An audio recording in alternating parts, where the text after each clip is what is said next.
Welcome to our tutorial on how to hide a chat on WhatsApp web using your PC. Follow these steps to discreetly hide specific chats for added privacy and organization.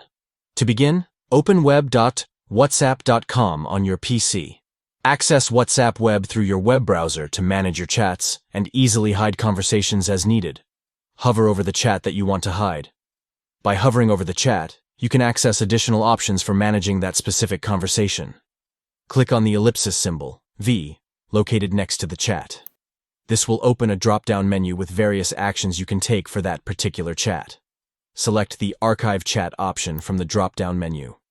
By choosing to archive the chat, you effectively hide it from your main chat list, keeping it accessible but discreetly tucked away. By following these simple steps, you can easily hide a chat on WhatsApp web using your PC, ensuring your conversations remain private and organized to your liking. Thank you for watching our tutorial. Enjoy managing your chats on WhatsApp web with the ability to hide specific conversations for enhanced privacy and tidiness. Happy chatting!